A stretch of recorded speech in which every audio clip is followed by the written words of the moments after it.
बिस्मिल्लाहिर्रहमानिर्रहीम। अस्सलाम वालेकुम नादरीन, आप यूट्यूब चैनल देख रहे हैं। मैं इमरान खान हूँ। नादरीन, सबसे पहले हम बात करते हैं, आसिम मुनीर साहब ने एक पाकिस्तान में नया कॉन्सेप्ट मुतारिफ़ करवाया और वो ये कहते हैं कि ये हार्ड स्टेट है। पाकिस्तान को हार्ड स्टेट बनाना है, जो एक सॉफ्ट स्टेट का इमेज है पाकिस्तान का वो ख़त्म करना है।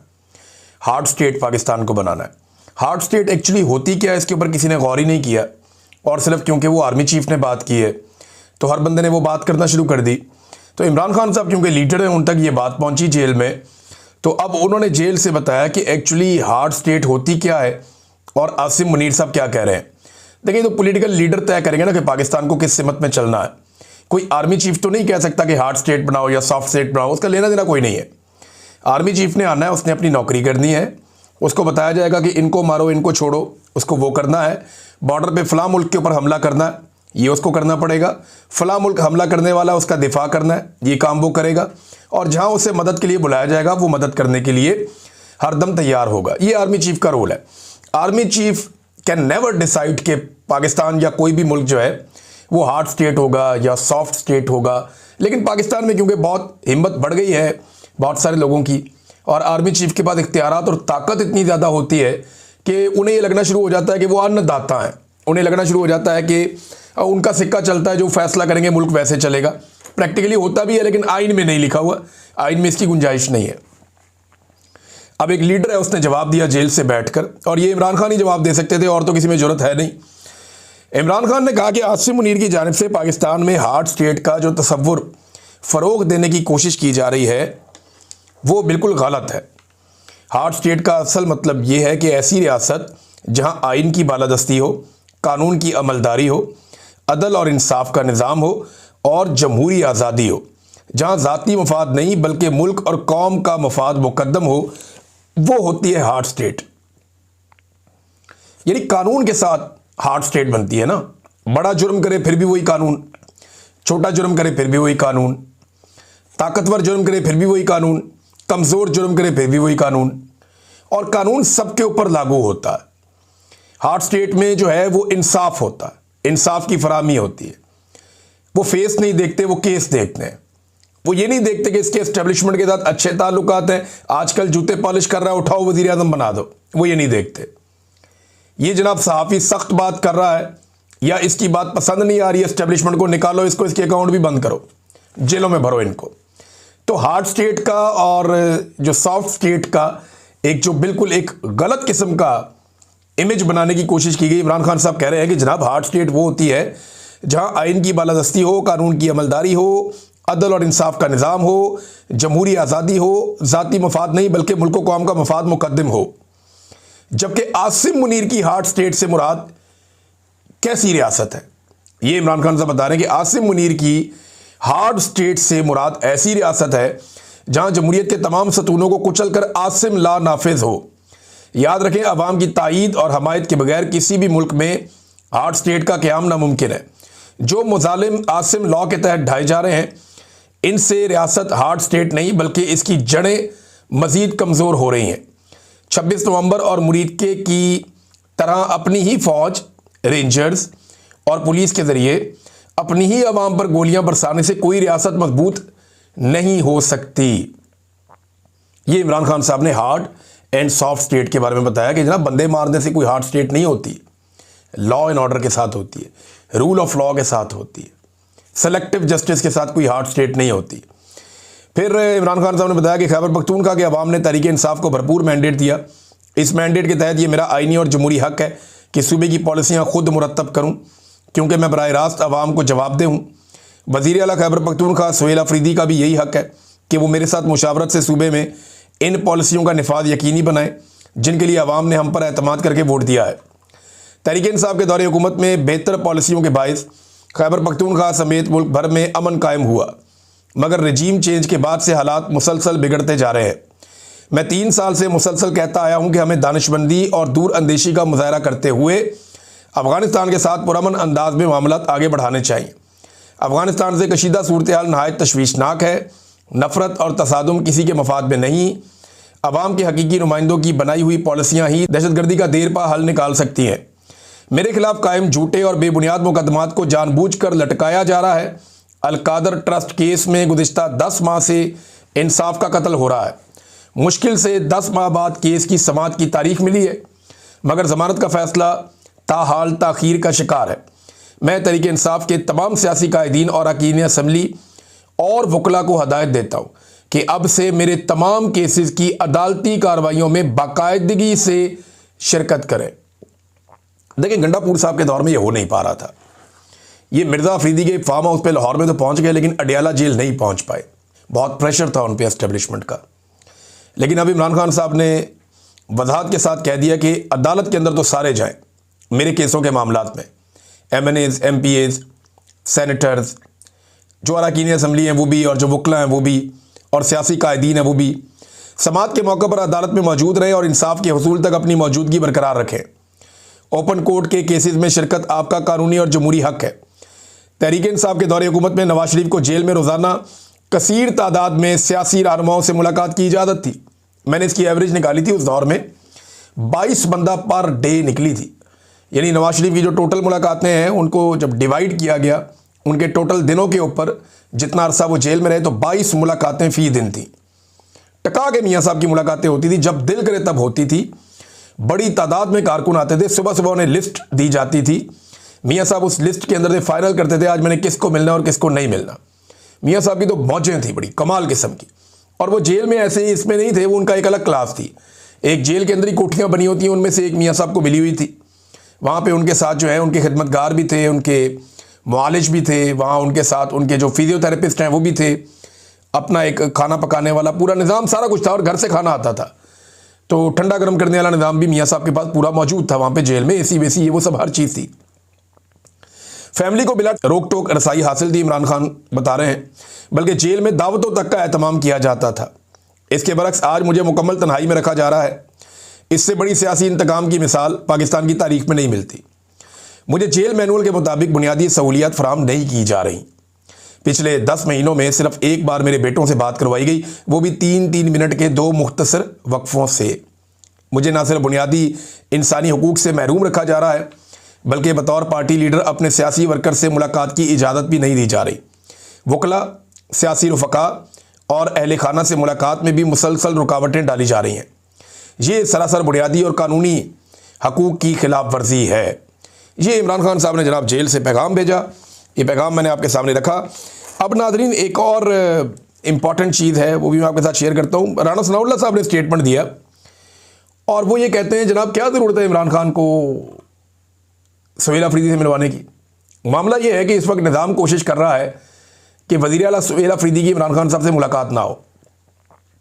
जब तक एक्सटेंशन नहीं हो जाती तब तक तो बिल्कुल ना हो। मामला वो क्लियर हो जाए तो फिर बेशक मिलवा दें, क्योंकि इमरान खान साहब कोई एहतजाजी तहरीक चलाने का या कोई हैवी किस्म की मूवमेंट का, कोई मोमेंटम बनाने का वो भी कह सकते हैं, ऑर्डर दे सकते हैं।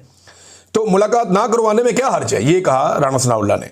कहाँ लिखा है कि वज़ीर आला की लीडर से मुलाकात करवानी चाहिए? जेल रूल्स में एक ही बात लिखी है कि कैद शख्स से उसके करीबी रिश्तेदारों और वकील से मुलाकात करवाई जाए। राना सनाउल्लाह साहब ने यह कहा। अब जेल रूल्स के अंदर लिखा है, ये रूल नंबर 92 है, ये पढ़ना चाहिए राना साहब को। वकला, फैमिली, रफ़का, दोस्त, लीगल एडवाइज़र मिल सकते हैं। हालांकि रूल्स 1978 में बनाए गए। और एक और चीज़ भी है कि नवाज शरीफ साहब जब मिलते थे सबसे, तो उस वक्त ये रूल कहाँ थे जिनके बारे में राना सनाउल्लाह साहब कह रहे हैं। तो मुझे हैरत होती है कि इन लोगों को याद नहीं है कि ये पहले भी जेलों में रह चुके हैं, और इन्हें पता होना चाहिए कि जो कुछ इन्होंने इस पाकिस्तान के साथ कर दिया है, इन्हें दोबारा भी जेलों में जाना पड़ेगा। वजह क्या है? वजह यह है कि जिस किस्म का कत्लेआम हो रहा है, अब ये आसिम मुनीर साहब के खाते में तो पड़ना नहीं है, ये तो वज़ीर आला के खाते में पड़ेगा या IG उस्मान अनवर के खाते में पड़ेगा। चाहे गोली रेंजर ने चलाई हो, चाहे पुलिस ने चलाई हो, जिसने भी किया है, जो जिम्मेदारान डिक्लेयर होंगे ना, ये जो इस्लामाबाद के IG हैं अली नासर रिजवी, इनके ऊपर ये सारा बोझ आएगा जो कत्लेआम इस्लामाबाद में हुआ। तो इन लोगों को अभी अपनी मौत नजर आ रही है, उन्हें पता है उनके साथ क्या होने वाला है। और जब भी कभी इनका सारों का जो बोझ है वो आसिम मुनीर साहब के कंधों पे है। जब तक वो ये बोझ उठा के चल सकते हैं तब तक तो मामला चलेगा। आसिम मुनीर साहब अगर इस सारे मंजरनामे से गायब होते हैं या बाहर निकलते हैं तो फिर इन सबको पूछने वाला कोई नहीं होगा, ये यतीम हो जाएंगे, मस्कीन हो जाएंगे, इन्हें बचाने वाला कोई नहीं होगा। ये सारे लोगों ने जो 2 नंबरियां की हैं, ये इन्होंने इस वक्त खुश करने के लिए की हैं मिलिट्री एस्टेब्लिशमेंट को, ताकि अपनी पोजीशनों के साथ खुश रहें, कामयाब रहें। अब ये एक और ट्वीट है, मैं आपको पढ़ के सुनाता हूं, ये बड़ा खौफनाक है। शाहिद असलम साहब ने किया। और देखें इस ट्वीट में बहुत सारी इंफॉर्मेशन भी है। मेरी उनसे बात भी हुई है, वो ये बात कहना नहीं चाहते खुद से, और वो बात मैं भी नहीं कहना चाहता, लेकिन हम दोनों की ये गुजारिश है कि आप इसके ऊपर इंक्वायरी करवा दें और एक साफ सुथरी इंक्वायरी करवा दें। और आईजी पंजाब तो ये इंक्वायरी होने नहीं देगा, लेकिन पुलिस को इस बात के ऊपर एक रिक्वेस्ट करनी चाहिए या आवाज़ उठानी चाहिए कि इसकी इंक्वायरी ज़रूर हो। अब उन्होंने लिखा गया, जरा ये देख लेंगे, टीएलपी के खिलाफ किए गए ऑपरेशन पर हुकूमती वजीर की मशकूक वजाहत के बाद अहम ओहदे पर तैनात सोर्स से बात हुई है। ये शाहिद असलम साहब की बात हुई है। थोड़े दिन पहले मैंने भी आपको सोर्सेज से कुछ इंफॉर्मेशन दी थी। अच्छा, वो ये कहते हैं कि जिस शिद्दत पसंद जमात के खिलाफ किए गए ऑपरेशन के मुतालिक इस बातचीत में परेशान कुन और खौफनाक मालूमात मिल रही हैं। खौफनाक मालूमात और परेशान कुन, मेरे पास भी इसी तरह की मालूमात है कि कत्लेआम हुआ है बड़े पैमाने पर। चंद एक सवाल गौर तलब है, ऑपरेशन पुलिस ने किया या रेंजर्स ने, या दोनों की मुश्तरका कार्रवाई थी? अच्छा, मेरे साथ जो पुलिस वालों ने इक्का दुक्का ने मेरे सोर्स से बात की, उन्होंने कहा जी पुलिस ने गोली नहीं चलाई, ये गोली लॉ इन्फोर्समेंट दूसरी इदारों ने चलाई है। उन्होंने रेंजर्स का नाम तो नहीं लिया, लेकिन उन्होंने कहा, जो मेरे सोर्स ने बताया, उन्होंने कहा जी पुलिस ने गोली नहीं चलाई। हाँ, एक आधे बंदे ने कहा कि वहाँ रेंजर्स गोली चला रही थी। शिद्दत पसंद जमात से कौन सा असला, बंदूकें और पिस्तौल और गोलियां बरामद हुए, ये भी इन्होंने सवाल उठाया। एसएचओ को लगने वाली गोलियां कौन सी थी, किस बंदूक से निकली थी? क्या पोस्टमार्टम में ये बातें सामने आएंगी कि किस बंदूक की गोली से एसएचओ साहब की जान गई? और याद रखिएगा, उन्हें बहुत सारी गोलियां लगी हैं, एक गोली नहीं लगी एसएचओ साहब को, जिनकी शहादत हुई है वहां पे मुरीद के में। और एक को क्लेम ये भी सामने आया कि शायद वो उस वक्त यूनिफॉर्म में नहीं थे, वो गालिबन सादा कपड़ों में थे। बहरहाल अभी ये चीज़ें अंडर इन्वेस्टिगेशन है ना, ये होनी चाहिए इनकी। एक जुडिशल कमीशन बने, वो हर चीज़ की तहकीकात करे, एक एक चीज़ को देखे, फोरेंसिक एविडेंस इकट्ठा किया जाए। अगर शिद्दत पसंद जमात ने अंधाधुंध फायरिंग की थी तो पुलिस पे, तो एसएचओ के अलावा और कितने पुलिस वाले जो हैं वो शहीद हुए वहाँ पे? लेकिन अगर सामने से कोई अंधाधुंध फायरिंग कर रहा है तो सिर्फ एक बंदा तो शहीद नहीं होगा, ये भी सवाल पूछा गया और कितने पुलिस वाले शहीद हुए? शिद्दत पसंद जमात के अब तक कंफर्म्ड जांबाज लोगों को किस बंदूक की गोलियां लगी? कोई पोस्टमार्टम हुआ? किसी भी शिद्दत पसंद जमात और इनके तरीक़ेकार से लाख इख्तलाफ।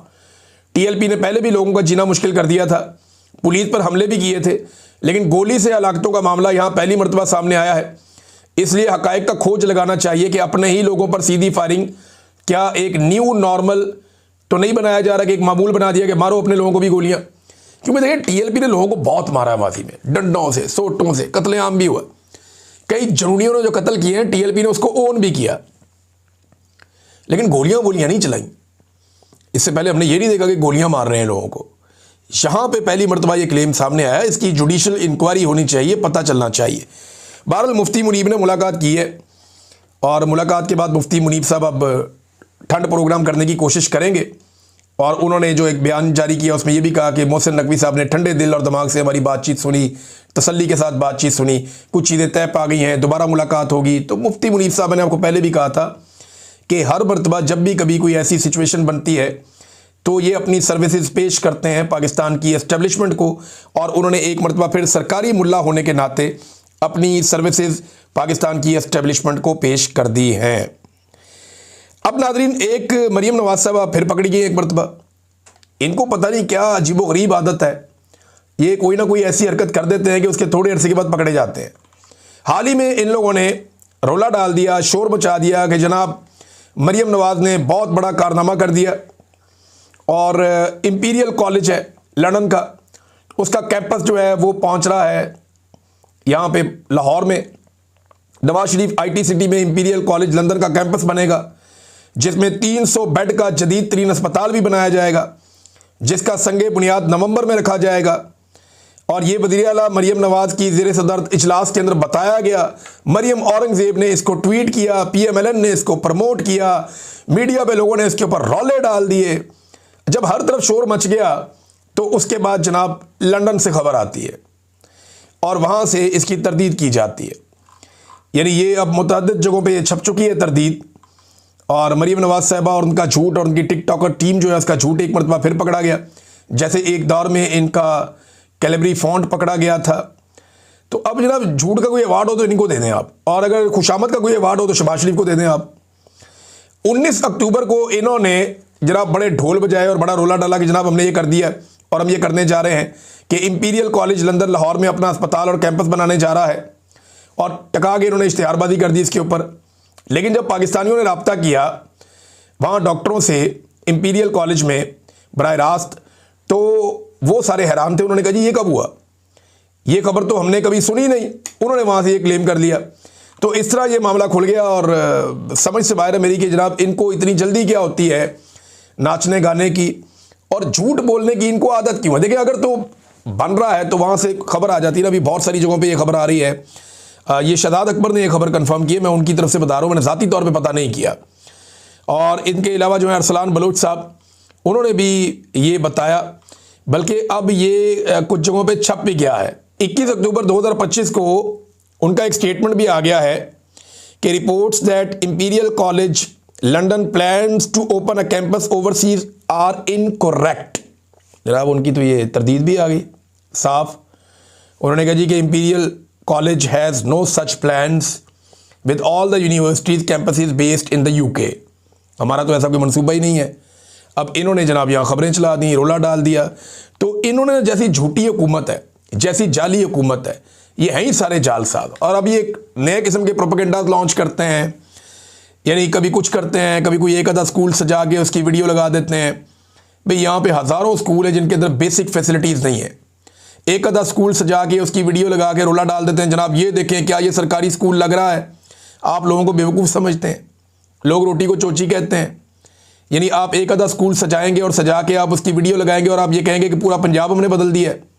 भाई यहाँ पे हज़ारों ऐसे स्कूल हैं जहाँ पे टीचर्स नहीं हैं, बेशुमार ऐसे स्कूल हैं जहाँ पे बच्चों के लिए बेसिक फैसिलिटीज़ नहीं है, स्कूलों के अंदर बाथरूम की फैसिलिटी नहीं है, स्कूलों की छतें गिरने के इम्कानात हैं बेशुमार स्कूलों की। ये सारी रिपोर्टें आ चुकी हैं, एक दफ़ा नहीं कई मरतबा आ चुकी हैं। लेकिन झूठ इनकी घुट्टी में पड़ा, ये हमेशा झूठ बोलते हैं। नाज़रीन एक चीज़ और मैं आपके साथ शेयर करता हूँ कि हुकूमती वज़रा ये कह रहे हैं कि सुप्रीम कोर्ट ऑफ पाकिस्तान जो है वो कुछ तरमीम को स्ट्राइक डाउन नहीं कर सकती।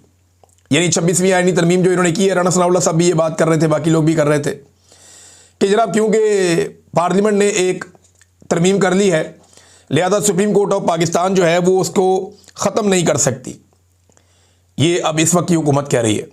लेकिन मैं इसी हुकूमत को याद दिलाऊं कि जब हकीम सईद का कत्ल हुआ था और 1999 में, 90 की दहाई के आखिर में, हकीम सईद के कत्ल के बाद इन्होंने, नून लीग वालों ने एक कानून बनाया था दहशतगर्दी का, बड़ा खौफनाक कानून बनाया था।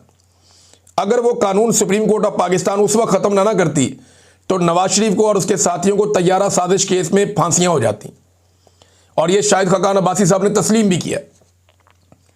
तो सुप्रीम कोर्ट ऑफ पाकिस्तान पहले भी स्ट्राइक डाउन कर चुकी है, कवानीन को ख़त्म कर चुकी है। आइंदा भी उनके पास ये इख्तियार रहेगा, क्योंकि आइन की तशरीह का जो इख्तियार है वो सुप्रीम कोर्ट ऑफ पाकिस्तान के पास है। और अगर माजी में सुप्रीम कोर्ट ने ये पावर एक्सरसाइज ना की होती तो नवाज शरीफ और उनके साथियों को तैयारा साजिश केस में फांसियां लग जाती। लिहाजा अब सुप्रीम कोर्ट के पास उसी तरह एक इख्तियार मौजूद है। देखना यह है कि सुप्रीम कोर्ट उस इख्तियार को इस्तेमाल करती है या नहीं करती। नाज़रीन डोनाल्ड ट्रंप के कुछ स्टेटमेंट आ रहे हैं। उन्होंने कहा जी भारत अब रशिया से उतना तेल नहीं खरीदेगा, कम तेल खरीदेगा। दूसरा, मैंने इंडियन प्राइम मिनिस्टर को कहा है कि पाकिस्तान के साथ कोई जंग वंग नहीं करनी, कोई बदतमीजी नहीं करनी पाकिस्तान के साथ। और डोनाल्ड ट्रंप ने यह भी कहा कि 8 जंगें मैंने रोक दी हैं तो कोई एक आधी जंग और भी होने वाली है। अब ये इशारा किस तरफ है? मेरे ख्याल में पाकिस्तान और अफगानिस्तान की तरफ है शायद, कि ट्रंप को लगता है कि ये जंग हो जाएगी तो फिर मैं इस जंग को भी रोकूंगा, एक हुक्म जारी करूंगा और वो जंग रुक जाएगी और मुझे क्रेडिट मिल जाएगा कि मैंने 8 नहीं 9 जंगें रोक दी हैं। नाज़रीन इस व्लॉग में अब तक के लिए इतना ही। अपना ख्याल रखिएगा, अपने इस चैनल का भी। अल्लाह हाफ़िज़।